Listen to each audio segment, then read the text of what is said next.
దేవుని నామానికి మహిమ కలుగును కాక. ఈ యొక్క లైవ్ కార్యక్రమంలోకి మిమ్మల్ని ప్రేమపూర్వకంగా ఆహ్వానిస్తూ ఉన్నాను.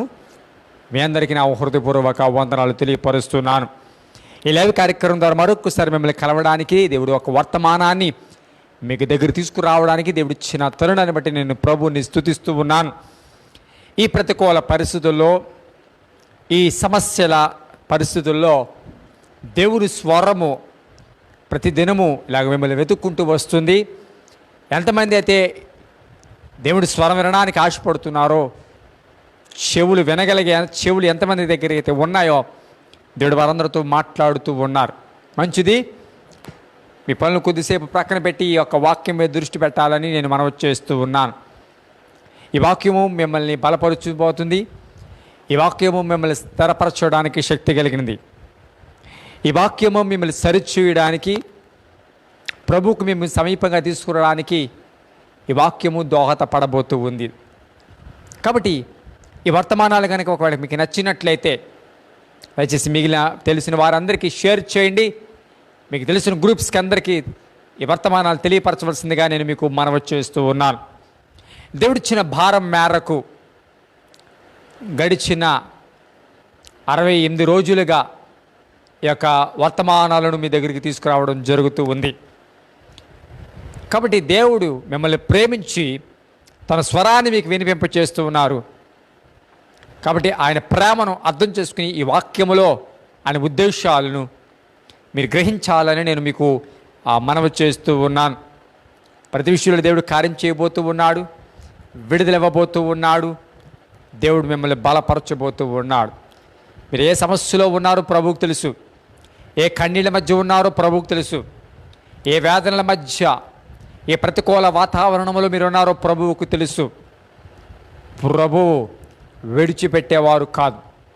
తప్పకుండా ఆయన మీకు విడుదలిస్తారు. ఈ వాక్యము మిమ్మల్ని స్థిరపరుస్తుంది. ఈ వాక్యం మిమ్మల్ని బలపరుస్తుంది. ఈ వాక్యము మిమ్మల్ని ప్రభువుకు సమీపంగా చేస్తుంది. వాక్యంలోకి వెళదాం. బైబిల్ గ్రంథాలు మీతో ఉన్నట్లయితే తెరవండి. ఇర్మియా గ్రంథము 11వ అధ్యాయము 637వ పేజీ. 637 ఇర్మియా గ్రంథము 11వ అధ్యాయము చదువుతూ ఉన్నాను. 16వ వచనము నుండి. అది చక్కని ఫలములు గల పచ్చని ఒలివ చెట్టని యెహోవా నీకు పేరు పెట్టెను. గొప్ప తుఫాను ధ్వనితో దాని మీద మంట పెట్టగా దాని కొమ్మలు విరిగిపోవచ్చున్నవి. ఇశ్రాయేలు వంశస్థులను, యోధా వంశస్థులను బయలునకు దోపార్పణము చేసి నాకు కోపము పుట్టించుట చేత తమంతట తామే చేసిన చెడుతనమును బట్టి మిమ్మును నాటిన సైన్యములకు అధిపతికి యెహోవా మీకు కీడు చేయ నిర్ణయించుకొని ఉన్నాడు. చదివిన వాక్య భాగములో ఇర్మియా ప్రవక్తతో ప్రభు మాట్లాడుతున్న సందర్భం, ఇశ్రాయేలుల గురించి, తన బిడ్డలైన యూదుల గురించి, వారు ఎలాగైతే ప్రభువుని అనుసరించేవారు, ఎలాగైతే ప్రభు వారిని రక్షించారు, ఎలాగైతే ప్రభు వారికి విడుదలిచ్చారో, ఎలాంటి అద్భుతాలు వారి కళ్ళ ముందు దేవుడు చేసి ఉన్నారు, ఎన్నోసార్లు దేవుడు వారి పక్షంగా ఎలాగ యుద్ధాలు చేసి ఉన్నారు, దేవుడు వారిని ఎలాగైతే విడిపించి నాటాడో, ఫలభరితంగా చేశారో ఆ సందర్భం ఇక్కడ మాట్లాడుతూ ఉన్నారు. గమనించండి. దేవుడు చెప్తున్న మాట ఏంటంటే, అది చక్కని ఫలములు గల పచ్చని ఒలివ చెట్టని యెహోవా నీకు పేరు పెట్టెను. తన బిడ్డలైన ఇశ్రాయేలులకి, తన బిడ్డలైన యూదులకి దేవుడు పెట్టిన పేరు ఏమిటి అంటే, వారు చక్కని ఫలములు గల పచ్చని ఒలివ చెట్టని యెహోవా వాళ్ళకి పేర్లు పెట్టారు. ఇందులో 2 ప్రత్యేకమైన లక్షణాలు కనబడుతున్నాయి. మొదటిది చక్కని ఫలములు, రెండవది పచ్చని ఒలివ చెట్టు. మొదటిది చక్కని ఫలములు గల చెట్టు, రెండవది పచ్చని ఒలివ చెట్టు. ఈ 2 లక్షణాలు వాళ్ళలో కనబడ్డాయి కాబట్టి ఈ 2 లక్షణాలు వారిలో దేవుడు గమనించాడు కాబట్టి వాళ్ళకి ఆ మంచి చెట్టు అని పేరు పెట్టాడు. ఇక్కడ గమనించండి, ఇశ్రాయేలీయులు భక్తి దేవుడి పట్ల అట్లా చేసేవారు. ప్రభు మీద ఆధారపడ్డారు, ప్రభువుకు లోబడ్డారు, ప్రభువుకు విధేయత చూపించిన దినాలు ఉన్నాయి, కన్నీరు కార్చిన దినాలు ఉన్నాయి, మొరపెట్టిన దినాలు ఉన్నాయి, ప్రభు మీద ఆనుకున్న దినాలు ఉన్నాయి. దేవుడు మీద వారు ఆనుకున్నంత కాలము, ప్రభువుకు వారు విధేయత చూపించినంత కాలము కూడా ఇశ్రాయేలుని దేవుడు అద్భుతకరంగా నడిపించాడు, పోషించాడు. వారి ముందు ఏ శత్రువు వచ్చినా సరే ప్రభువే వారి పక్షంగా యుద్ధం చేశాడు, నెమ్మది కలుగు చేశాడు. ఐగుప్తు నుండి కానానుకు వారు ప్రయాణంలో ఎక్కడా వారు బట్టలు పాతగెళ్ళలేదంట, చెప్పులు అరగలేదంట. అంతగా ప్రేమించి దేవుడు అంత సౌఖ్యాన్ని కలుగు చేసి దేవుడు వారిని విడిపించాడు, నడిపించాడు. వారికి కావాల్సిన ప్రతిదీ దేవుడు సమకూర్చాడు. తిండి కోసం ఏడ్చిన దినాలు ఉన్నాయి, నీళ్ళ కోసం ఏడ్చిన దినాలు ఉన్నాయి. ఏదైనా వారి జీవితంలో అనుకున్నది పొందుకోకపోతే సణిగిన దినాలు చాలా ఉన్నాయి. అయితే దేవుడు ప్రతిదాని నుంచి వారికి విడుదలనిచ్చి వారు కోరుకున్నది ప్రతిదానికి వారు సమకూర్చాడు. చక్కగా లోబడినంత కాలము, విధేయత చూపించినంత కాలము వారి పట్ల దేవుడు తన ఇచ్చిన వాగ్దానాన్ని నెరవేరుస్తూ వచ్చాడు. కానీ తర్వాత వారు తప్పిపోయారు. తర్వాత వారు ప్రభువుకు కోపం పుట్టించారు. తర్వాత వారు దారి తప్పిపోయారు. తర్వాత దేవుడి నామానికి అవమానకరంగాను, దేవుడికి వేదనకరంగాను వారు బ్రతికారు. మొట్టమొదటిగా వారికి దేవుడు ఎందుకో పేరు పెట్టాడు అని అంటే చక్కని ఫలములు వారిలో చూచాడు. చక్కని ఫలములు, అవును, చక్కని ఫలములు గల చెట్టు అని పేరు పెట్టాడు. ఎందుకంటే వారి ఫలాలు, వారి స్థితిగతులు, వారి విధానాలు దేవుడు చూచాడు. వారి పద్ధతి దేవుడికి నచ్చింది. ప్రభువుని స్తుతించేవారు, ప్రభువుకు లోబడ్డారు, ప్రభువుని అంగీకరించారు, ప్రభువైపు చూస్తూ నడిచారు. చక్కని ఫలములు ఫలించారు కొంతకాలం. దేవుడికి ఇష్టమైన ప్రజలుగా జీవించారు కొంతకాలం. అలాంటి చక్కని ఫలములు కలిగిన జీవితాలు, చక్కటి అనుభవాలు కలిగిన జీవితాలు, చక్కటి సహవాసం దేవుడితో కలిగిన జీవితాలు, చక్కటి నడవడిక కలిగిన జీవితాలు, చక్కటి ప్రవర్తన కలిగిన జీవితాలు, దేవుడితో పాటు నడిచిన జీవితాలు, దేవుడికి ఇష్టమైన జీవితాలు, చక్కటి ఫలములు కలిగిన జీవితాలు. రెండవది పచ్చని ఒలివ చెట్టు. పచ్చని ఒలివ చెట్టు, పచ్చదనం కలిగిన చెట్టు. అది పచ్చగా ఉండే చెట్టుగా వారు జీవించారు. ఎన్నో ప్రయత్నాలు సాతాను చేసిన, ఎన్నోసార్లు శత్రువులు ఇశ్రాయేలు మీదకి వచ్చిన దేవుడు వారిని కాపాడుతూ వచ్చారు. ఎస్తేరు గ్రంథంలో హామాలాటోళ్ళు ఎంతమంది తిరిగినా, ఇశ్రాయేలుకు వ్యతిరేకంగా అనేక మంది రాజులు లెగిచిన, అనేక దుష్టులు లెగిచిన దేవుడు వారిని కాపాడుతూ వచ్చారు. పచ్చని ఒలివ చెట్టుగా వారికి దేవుడు పేరు పెట్టాడు. చక్కటి స్థితి కలిగిన వారు, పచ్చదనం కలిగిన వారు, ఆధ్యాత్మికత కలిగిన వారు, అలాంటి స్థితిగతి కలిగి చక్కగా నడుస్తూ వచ్చిన వారు, వారి లక్షణాలను చూచి, వారి పరిస్థితులను చూచి, వారి ఆధ్యాత్మిక స్థితిని చూచి దేవుడు వాళ్ళకి పేరు పెట్టాడు. చక్కని ఫలములు గల పచ్చని ఒలివ చెట్టు అని యెహోవా నీకు పేరు పెట్టాడు. అయితే తర్వాత వచనం చూసినట్లయితే గొప్ప తుఫాను ధ్వనితో దాని మీద మంట పెట్టగా దాని కొమ్మలు విరిగిపోవచ్చినవి. ఇశ్రాయేలు వంశస్థులను, యూద వంశస్థులను బయలులకు దూర్పార్పణం చేసి నాకు కోపం పుట్టించుడు చేత తమంతట తామే చేసిన చెడుతనమును బట్టి మిమ్మల్ని దాటిన సైన్యములకు అధిపతి యెహోవా మీకు కేడు చేయ నిర్ణయించుకుని ఉన్నాడు. చూసారా, చక్కటి ఫలములు గల చెట్టు, పచ్చని ఒలివ చెట్టు. ఇప్పుడు ఏమైంది తెలుసా? కొమ్మలు విరిగిపోయే పరిస్థితి వచ్చింది. తన కొమ్మలు విరిగిపోతున్న ఒక్కొక్కటి దేవుడు కోపము ఆ ప్రజల మీదకి వచ్చింది. చక్కటి ఫలములు గల చెట్టుగాను, పచ్చని ఒలుగు చెట్టుగాను పేరు పొంది, చక్కటి పేరు పెట్టబడి, దేవుడు కృపలో ఉన్న మనుషులు, ఆధ్యాత్మికత కలిగిన ప్రజలు, దేవుడి చేత ఏర్పాటు చేయబడి ఎన్నో అనుభవాలు గుండా వెళ్ళిన ప్రజలు, దేవుడి ప్రత్యక్షతలు కలిగిన ప్రజలు, దేవుడి చేత ప్రేమించబడిన జనము. కానీ వారు తర్వాత తరచి చూసినట్లయితే వారు బయలుదేవతను అర్పణలను అర్పించడం మొదలుపెట్టారంట. బయలుదేవతను అనుసరించడం మొదలుపెట్టారంట. చెడు పనులు చేయడం ద్వారా, చెడు కార్యము చేయడం ద్వారా, దేవుడు విడిచిపెట్టి మరొక వైపు తిరగడం ద్వారా దేవుడికి కోపాన్ని పుట్టించారంట. వారి కొమ్మలు, పచ్చని కొమ్మలు విరిగిపోవడం ప్రారంభమయ్యాయి.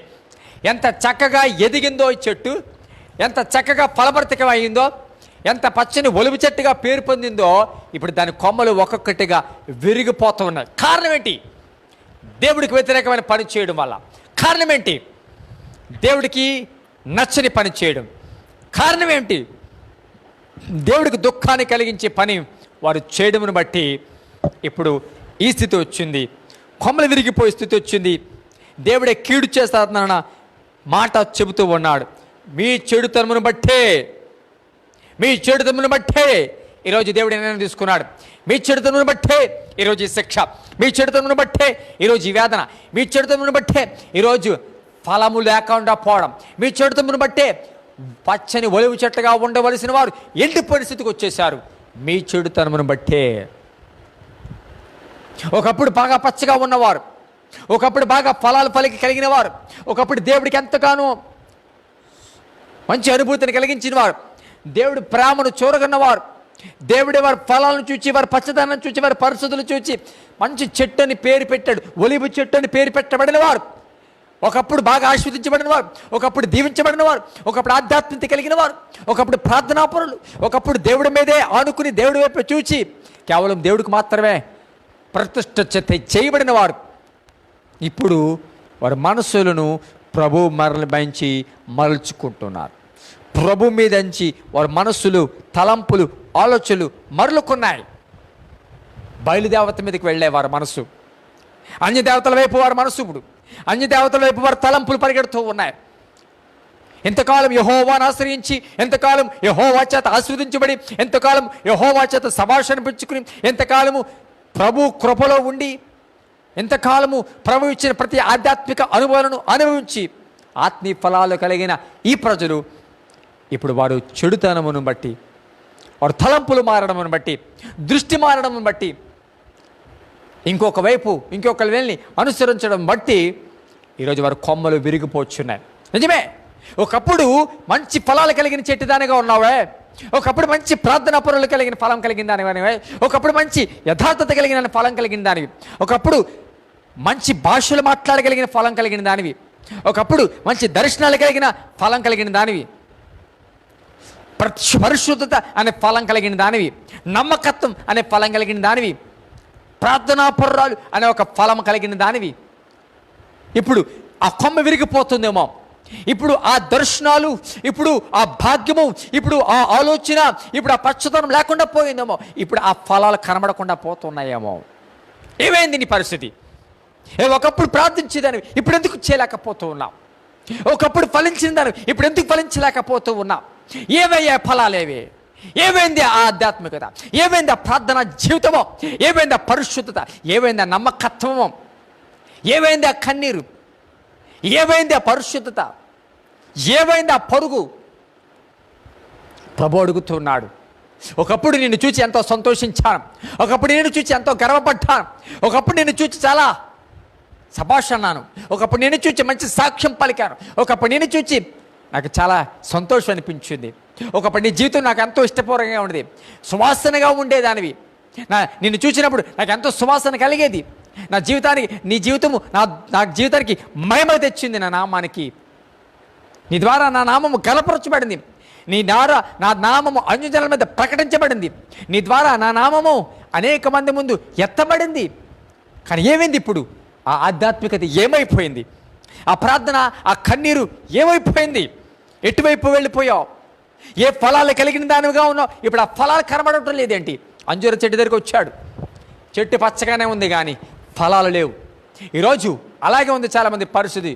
ఫలాలు లేని పరిస్థితి ఏమైందేమో, ఫలాలన్నీ సాతాను దొంగిలించేసాడేమో, ఫలాలన్నీ తెంచుకుని వెళ్ళిపోయాడేమో, ఫలాలు కాయటం లేదేమో. అంటే ఫలాలు కాయటం లేదంటే దాని అర్థము ఆ చెట్టుకి ఏదో జబ్బు వచ్చిందనమాట. ఫలాలు కాయట్లేదంటే అర్థము ఆ చెట్టు ఎదుగుదలలో ఏదో తేడా వచ్చిందనమాట. ఫలాలు కలగట్లేదంటే అర్థము ఆ చెట్టులోకి వెళ్ళవలసిన సప్లై వెళ్ళటం లేదనమాట. అంటే దాని అర్థం ఏంటంటే ఇంకా ఆ చెట్టు చచ్చిపోవడానికి సిద్ధంగా ఉందన్నమాట. ఇంకా చెట్టు వల్ల ప్రయోజనం లేకుండా పోయిందనమాట. ఆ చెట్టు సర్వీస్ అయిపోయిందనమాట. ఇంకా ఆ చెట్టు ఇంకా ఎండిపోబోతుందనమాట. ఇంకా ఆ చెట్టు ఇంకా నిష్ప్రయోజనం అయిపోతుందన్నమాట. ఇంకా చెట్టు తీసివేయవలసిన పరిస్థితి రాబోతుందన్నమాట. ఈరోజు చాలామంది పరిస్థితి అలాగే ఉందండి. చాలామంది పరిస్థితి అలాగే ఉంది. దేవుళ్ళు ఆస్వాదించబడిన వారు, దేవుళ్ళ ప్రార్థనా పరులు అనిపించుకున్న వారు, పరిశుద్ధమైన సాక్ష్యం కలిగిన వారు, నమ్మకత్వమైన సాక్ష్యం కలిగిన వారు, యథార్థత అనే సాక్ష్యం కలిగిన వారు, కన్నీటి ప్రార్థనా పరులని సాక్ష్యం కలిగిన వారు, ప్రత్యేక జీవితం కలిగిన సాక్ష్యం కలిగిన వారు. ఈరోజు ఆ ప్రత్యేకత, ఆ ప్రార్థన జీవితం కనబడకుండా పోతూ ఉంది. ఆ ఫలాలు కనబడకుండా పోతూ ఉన్నాయి. ఆ ఫలాలు ఎంత వెతికినా కనబడటం లేదు. ఏమయ్యాయి ఫలాలు అని అంటాను. అందవలసిన సప్లై ఆ చెట్టుకు అందకపోతే, నీరు కానీ సూర్యరశ్మి కానీ భూమిలోంచి కానీ ప్రతిదీ అందవలసిన రీతిలో అందకపోతే ఆ చెట్టు ఫలించదు. ఈరోజు దేవుడిలో నుంచి అందవలసినవి, దేవుడిలో నుంచి నీకులోకి రావాల్సినవి రావటం లేదేమో. అందుకే నీ జీవితంలో ఫలాలు లేకుండా పోయినా. అంటే ఎక్కడో బ్రేక్ వచ్చింది, ఎక్కడో డిస్కనెక్షన్ వచ్చింది, ఎక్కడో సప్లైకి ఆటంకం కలిగింది, ఎక్కడో సహవాసానికి ఆటంకం వచ్చింది. ఒకప్పుడు దేవుడితో సహవాసం ఎక్కువగా కలిగి ఉండేదాన్ని కాబట్టి ఫలభరితంగా ఉండేది నీ జీవితము. నేను చూచిన వారు అనేక మంది వెలుగును చూచేవారు, నేను చూచిన వారు నీతో మాట్లాడేవారు అనేక మంది నెమ్మది పొందేవారు, నిన్ను చూచిన వారు అనేక మంది ప్రభుడు స్తుతించేవారు, నిన్ను చూచిన వారు అనేక మంది ఆధ్యాత్మిక పాఠాలను నేర్చుకునేవారు, నిన్ను చూచిన వారు నీలా బ్రతకాలనుకునేవారు, నిన్ను చూచిన వారు నీలా పాడాలనుకునేవారు, నిన్ను చూచిన వారు నీలాగా మాట్లాడాలనుకునేవారు, నిన్ను చూచిన వారు నీలా బోధించాలనుకునేవారు, నిన్ను చూచిన వారు నీలాంటి క్రైస్తవత్వం జీవించాలనుకునేవారు. ఈరోజు వారి ముందే ఫలాలు లేని దానిగా అయిపోయామో. నయోమి మరల బెత్లెహేముకు వచ్చినప్పుడు అందరూ నయోమి నయోమి అని పిలుస్తున్నారు. నయోమి అంటుంది, నన్ను నయోమి అని పిలకండి, నేను నయోమిలా లేను, సర్వశక్తుడు నాకు దుఃఖము కలుగు చేసాను, నన్ను మారా అని అంటున్నాం. అంటే నయోమి అనగా మధురం, మారా అనగా చేదు. నయోమి జీవితంగా ఉండేది ఫలభరితంగాను, తీపిగాను, సంతోషకరంగాను, దీవెనకరంగాను, నెమ్మదికరంగాను, ఆశీర్వాదకరంగాను ఉండే ఆ నయోమి జీవితము మోయాబు వెళ్ళడం బట్టి, మోయాబులో అన్ని కోల్పోయి మరలా తిరిగి మారాగా వచ్చింది. నయోమిగా వెళ్ళి మారాగా వచ్చింది. ఏమీ లేవు ఇప్పుడు, అంది ఓడబెట్టుకున్న మొండికోయలాగా వచ్చింది, అన్నీ ఊడిపోయిన దానిలాగా వచ్చింది, రిక్తురాలుగా వచ్చింది, అన్నీ కోల్పోయిన దానిలాగా వచ్చింది. అందుకే నన్ను నయమనద్దు మారా అని అన్నారు. ఈరోజు చాలామంది అలాగే ఉన్నారు పరిస్థితి. ఒకప్పుడున్న ఫలాలు ఇప్పుడు కనబడట్లేదే. ఇంతకు ముందు ప్రార్థన చేసేదాన్ని ప్రార్థన చేయలేకపోతున్నాయి. ఇప్పుడు ఇంతకుముందు దేవుడు చూచిన ఫలాలు ఇప్పుడు అదే ఫలాలు నీలో కరువైపోయాయి. ఇంతకుముందు ఏ ఆధ్యాత్మిక ఫలాలు ప్రజలు నిన్ను చూచేవారు ఇప్పుడు అదే ఆధ్యాత్మిక ఫలాలు ప్రజలు నీలో కనబడట్లేదు. దేనిని బట్టి అయితే దేవుడు నీ గురించి సాక్ష్యం చెప్పడం, ఇప్పుడు ఆ సాక్ష్యానికి కారణమైన ఫలమే నీలో కనబడటం లేదు. ఆధ్యాత్మిక ఫలాలు పోగొట్టుకున్న వాళ్ళు, ఆధ్యాత్మికంగా ఫలభరితము పోయిన వాళ్ళు, ఫలించడం ఆగిపోయిన వాళ్ళు, ఫలాలు కాయిన వాళ్ళు ఈరోజు చాలామంది ఉన్నారేమో. నీకేమని పేరు పెట్టాడు తెలుసా? మంచి ఫలములు కలిగిన ఒలివ చెట్టు అని పేరు పెట్టాడు, మంచి ఫలములు గల పచ్చని ఒలివ చెట్టు అని పేరు పెట్టాడు. కానీ నువ్వు చేస్తున్న పని ఏంటి? నీ పేరేంటి? ఇప్పుడు నువ్వు నడుస్తున్న విధానం ఏంటి? నీ పేరేంటి? ఇప్పుడు నువ్వు ఉన్న పరిస్థితి ఏంటి? నీ పేరేంటి? ఇప్పుడు నీవు కాస్తున్న ఫలాలు ఏంటి? నీ పేరేంటి? ఇప్పుడు నీ బ్రతికేంటి? ఇప్పుడు నీ పేరేంటి? ఒకప్పుడు దేవుడు పెట్టిన పేరేంటి? ఇప్పుడు నువ్వు నడుస్తున్న విధానం ఏంటి? ఒకప్పుడు చక్కని ఫలములు గల పచ్చని ఒలివ చెట్టుని నీకు పేరు పెడితే దేవుడు, ఇప్పుడు నీ కొమ్మలు విరిచే పరిస్థితి వచ్చేసింది. నీ చెడుతనమును బట్టి, బయలుదేవతను అర్పించడం బట్టి, బయలుదేవతను అనుసరించడం బట్టి ఈ పచ్చదనం నువ్వే పోగొట్టుకున్నావు. దేవుడు కాదు ఈ పచ్చదనాన్ని తీసివేసింది, దేవుడు కాదు ఈ ఫలాలను ఆపేసింది. నీకు నువ్వే నీ చెడుతనమును బట్టే నీలో ఈ పాపాన్ని లోపలికి ప్రవేశింపచేసావు. కాబట్టి సర్వశక్తిని విడిచిపెట్టి, నిజమైన దేవుడిని విడిచిపెట్టి, నేను హెచ్చించిన వాడిని విడిచిపెట్టి, నేను కావాల్సిన వాడిని, కావాలనుకున్న వాడిని విడిచిపెట్టి, నేను ప్రేమించిన వాడిని విడిచిపెట్టి దేనివైపు మరల నీ మనసు త్రిప్పుకున్నావు కాబట్టి, దేనివైపు పరిగెత్తావు కాబట్టి, దేనివైపు అడుగులు వేసావు కాబట్టి, దేని మీదే నీ ఫోకస్ పెట్టావు కాబట్టి ఈరోజు కొమ్మలు విరిగిపోతున్నాయేమో, కొమ్మలు విరిగిపోతున్నాయంటే బలం తగ్గిపోతుంది. కొమ్మలు విరిగిపోతున్నాయంటే నీకు బలం ఊడికిపోతుంది అనమాట. కొమ్మలు విరిగిపోతున్నాయంటే ఇంక నువ్వు నిలబడలేవు. కొమ్మలు విరిగిపోతున్నాయంటే నువ్వు బోడుదానం అయిపోతున్నావు అని అర్థం. కొమ్మలు విరిగిపోతున్నాయంటే ఇంకా వ్యాప్తి చెందడం ఆగిపోతుంది అని అర్థం. ఏది నీ ప్రార్థన? ఒకప్పుడు నేను చూచాడు, మంచి ఫలాలు కలిగిన దానిగా ఉన్నావు. ఒకప్పుడు నేను చూచాడు, అప్పుడు మంచి ప్రార్థనా పర్రాలుగా ఉన్నావు. ఒకప్పుడు నేను చూచాడు, మంచి భాషలు మాట్లాడుతూ. ఒకప్పుడు నిన్ను చూచినప్పుడు తన ప్రత్యక్షతలు అవ్వాలని ఎంతో ఆశపడ్డాడు. నిన్ను చూచినప్పుడు నీతో ఎప్పుడు మాట్లాడదామా అని ఎదురు చూచేవాడు. నిన్ను చూచినప్పుడు నా పిల్లలకి ఏదైనా చేయాలనుకునేవాడు. నిన్ను చూచినప్పుడు ఎంతో సంతోషపడిపోయాడు. నిన్ను చూచినప్పుడు ఎంతగానో ఆయన చేతులు చాపేవాడు. అలాంటి చక్కని ఫలముల ఒలివ చెట్టుని నీకు పేరు పెడితే, నిన్ను అంతగా హెచ్చిస్తే, నిన్ను అంతగా దీవిస్తే, నేను అంతగా తయారు చేస్తే, ఇప్పుడు మరలా ఎక్కడో దేనివైపు చూచి ఈరోజు మరలా కొమ్మలు ఓడగొట్టుకుంటున్నాం. ఎటువైపో చూచి దేవుడికి దూరం అయిపోయావు. ఎటువైపు చూచి నీ ఆధ్యాత్మిక తీసికి దూరం అయిపోయావు.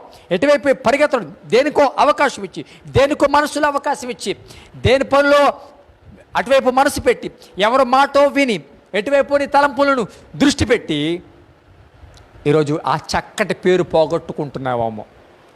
ఎంత చక్కటి పేరు నీకు దేవుడు పెట్టాడో ఆ చక్కటి పేరును పోగొట్టుకుంటున్నావు. ఎంతటి చక్కటి ఆధ్యాత్మికత నీకు ఇచ్చాడో ఇప్పుడు ఆధ్యాత్మికతను పోగొట్టుకుంటున్నావు. ఎంత చక్కటి వరాలు నీకు ఇచ్చాడో ఆ వరాలను ఇప్పుడు పోగొట్టుకుంటున్నావేమో. ఎంతటి చక్కటి ప్రార్థనా జీవితం ఇచ్చాడు ఆ ప్రార్థనా జీవితాన్ని పోగొట్టుకుంటున్నావేమో. ఎంత చక్కటి ఆధ్యాత్మిక ఫలాలు నీకు ఇచ్చాడు ఇప్పుడు ఆధ్యాత్మిక ఫలాలను పోగొట్టుకుంటున్నావేమో. ఆ మాటలు ముగిస్తున్నాను. దేవుడి సదులో దేవుడు నీకు ఏ పేరు పెట్టాడో ఆ పేరుకు తగ్గట్టుగా జీవించు, ఆ పేరుకు తగ్గట్టుగా బ్రతుకు. నీకు మంచి చక్కని ఫలములు గల ఒలివ చెట్టు అని పేరు పెట్టాడు. అలాగే చక్కటి ఫలాలు ఫలించు, అలాగే చక్కగా పచ్చని ఒలివ చెట్టుగా ఉండు. దేవుడి సన్నిధిలో ఆయన బల్లపు చుట్టూ నువ్వు ఎప్పుడు ఒలివ మొక్క ఉండాలని దేవుడు కోరుచూ ఉన్నాడు. సుమా, ఈరోజు ఈ పరిస్థితికి కారణం నువ్వే. మరలా ప్రార్థన చేయి, ఒప్పుకో. ప్రభు, ఏ పేరైతే నువ్వు పెట్టావో, నా మొదటి లక్షణాలు ఎలాగైతే ఉన్నాయో, ఏ మొదటి క్రియలను చూచి, ఏ మొదటి ప్రార్థన చూచి, ఏ మొదటి ఆధ్యాత్మికత చూచి, ఏ మొదటి ఫలాలను చూచి నాకే పేరు పెట్టావో, మరలా ఆ పేరుకు తగ్గ జీవితం నాకు దయచేయండి ప్రభా. ఆ పేరుకు తగ్గ నేను బ్రతకాలి, ఆ పేరుకు తగ్గట్టుగా నేను ఫలించాలి, ఆ పేరుకు తగ్గట్టుగా నేను పచ్చగా ఒలివ చెట్టు వలె నీ సన్నిధిలో నేను ఉండాలి ప్రభా. పడిపోయిన మాట నిజమే, నీకు దూరం అయిపోయిన మాట నిజమే, నీకు దుఃఖాన్ని కలిగించిన మాట నిజమే, నీ లోబడకపోవడం అన్న మాట నిజమే, నీకు వేదన పుట్టించిన మాట నిజమే, నీకు దుఃఖకరమైన జీవితం జీవించిన మాట నిజమే.